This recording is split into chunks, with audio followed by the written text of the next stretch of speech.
we will own nothing and be happy. I see that the concept of owning nothing and becoming lifelong renters becoming more and more popular nowadays. However, internet articles, TV shows, etc. are talking that this is our future, right? That this will happen to all of us somewhere in the future, that only some rich elites will own things and everybody else will be renting things out, right? But I think that everything is for rent today. It's not our future, it's actually our reality. If you will look around yourself, you will see that everything is for rent. First of all, apartments, of course, cars, bikes. A few weeks ago, I was at a local restaurant and I saw that they are renting out chargers, power banks, right? You can take out the power bank, you can walk with it all day long and give it back at some other restaurant or cafe. So yeah, you don't even have to own power bank nowadays. And on the one hand, it could seem very handy, right?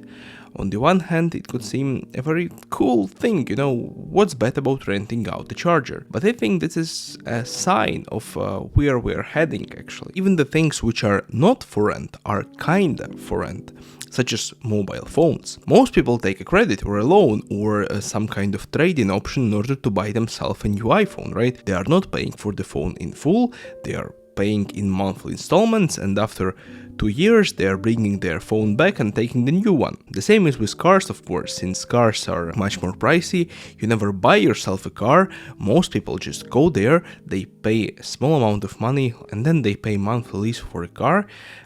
They pay it for 3 or 5 years, and after this time they just bring the car back and that's it.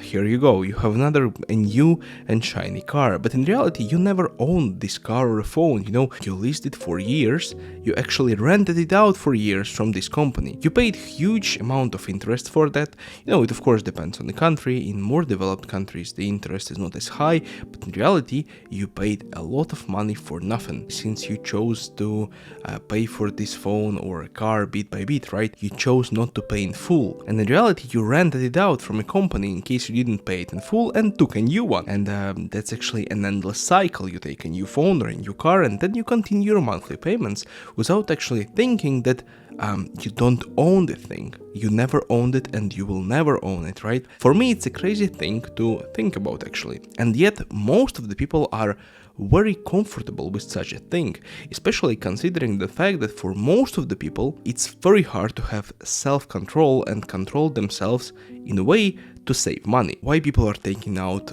let's say, leases or loans for mobile phones, which are actually, they could be pricey, like a new iPhone right now costs more than $1,000, but in reality it's not a huge amount of money, and anyone with some kind of employment can save enough money for this phone, right? But people lack self-control.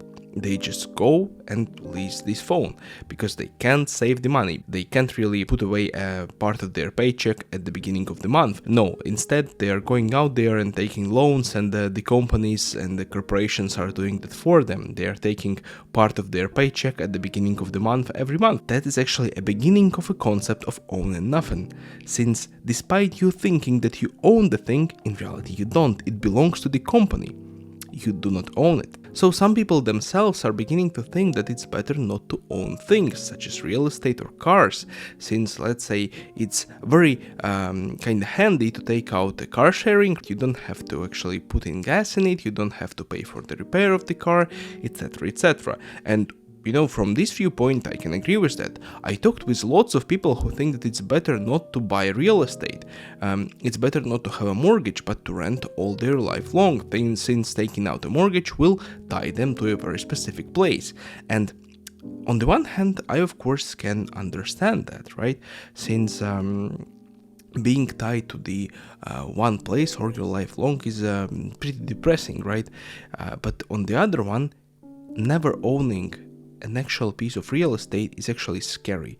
It's very scary, since in reality I think that concept of ownership is one of the things which make us human beings. It's one of the major factors why capitalism exists, right?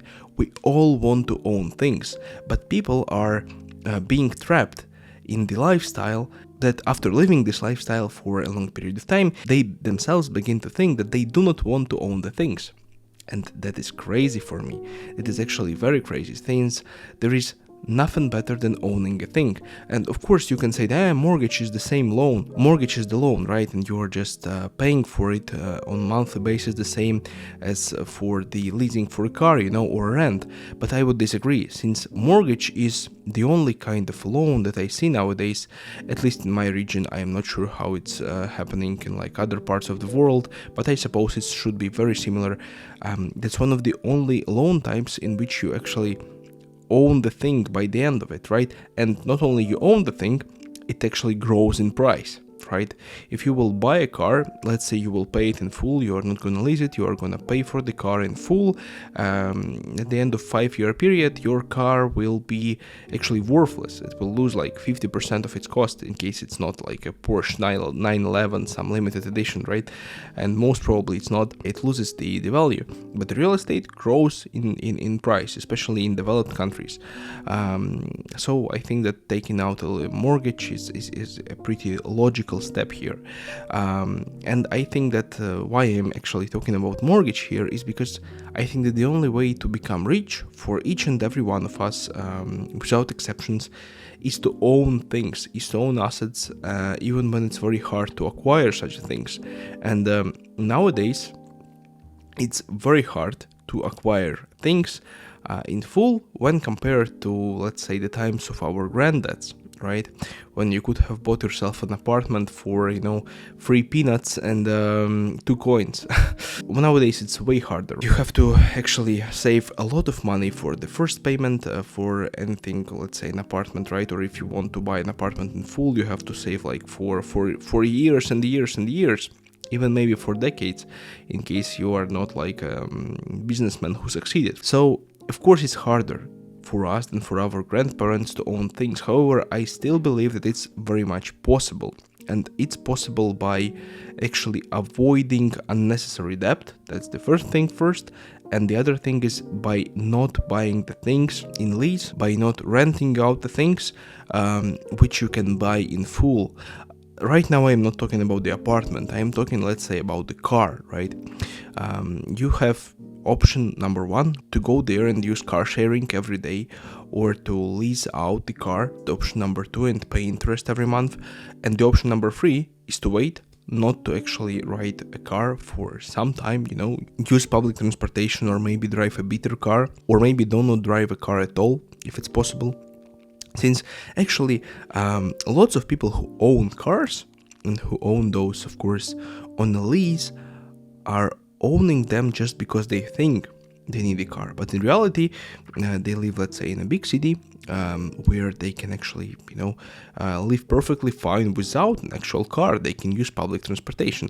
So my idea is to save money in each and every way possible. The only way for you not to become a part of the concept own nothing and be happy is to actually limit yourself in a huge way, in order not to spend the money for the things which you don't need. That is the only way I see for every one of us. And I think that we all have millions of choices in life, and we make hundreds of choices every day, right? And one of the most important choices in capitalistic society is to buy better things and to save money. It looks very easy, it sounds very easy, but in reality it's not as easy as it sounds, right? Because there are so many things being advertised for us that we start thinking, oh, I actually need this thing. Yeah, I need to buy this new electric razor for $300, or I need to buy this new MacBook Pro 15 Ultra Plus since my MacBook Pro 14 Ultra Plus is old.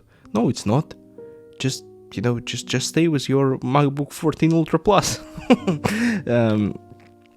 Yeah, that's the thing. If you already have some kind of loan, if you already have some kind of leasing and things like that, what I would do, of course, is not the financial advice from my side, but that's what I would do. I would pay it out in full, and I would stick up with this thing. I would own this thing as long as possible, right? In order for it to become useful in economic terms, in order for it to pay for its value, and in the future, just not to take out loans. And the other thing, when you, I think, should take out a loan, again, not the financial advice, is when with the loan you can save your life or the life of your family member or a friend or whomever, right? But these situations are very rare, let's say, especially in Europe, where the medical costs are of course big, but not as big. So it's actually a very rare situation, right? And I think that we are the only people responsible for the 99% of problems in our life. Of course, we can all blame the huge corporations. We can blame what do people blame nowadays? The CEOs and the governments, etc., etc. And I am not saying that they do not raise problems. Of course, the corporations, the governments, the rich people, of course, they do the things which are profitable for them, which could actually harm the average Joe, an average population. That's the nature of capitalism. The thing for us is not to fall into the trap of buying everything, not to fall into the trap of buying things which we don't have money for, and because that is the only way how we will own nothing. That is the only way, Otherwise, if you actually save your money and if you buy things which grow in price, you will own things. The compound interest will help you. The time will help you. The economy itself will help you, since in the times of Great Depressions, economic crisis, etc., people who own assets, it doesn't matter how many assets or how much assets or whatever you own there, right? Your assets will most probably make you better off during the crisis, right?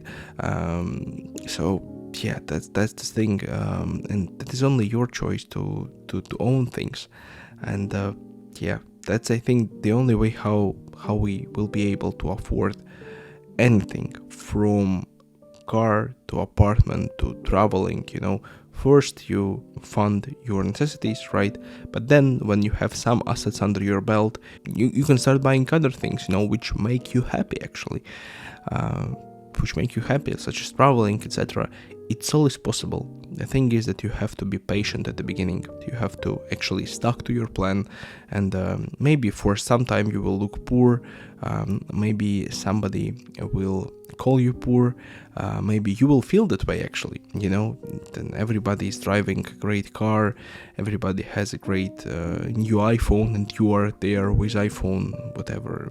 What is an old iPhone nowadays? 11 or 12 or 10, but just stick up with your old things and save your money. That's my advice. I think I have been walking in circles here, talking about the same thing over and over again, but I think it's actually very important.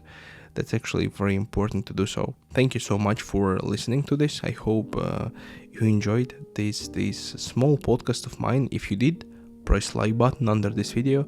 I will be very thankful for that, and of course you can join my Discord server. Link is down below in the description, and I will be more than happy to discuss any video of mine with you in my Discord server, and we'll see you very soon in my next video, and bye for now.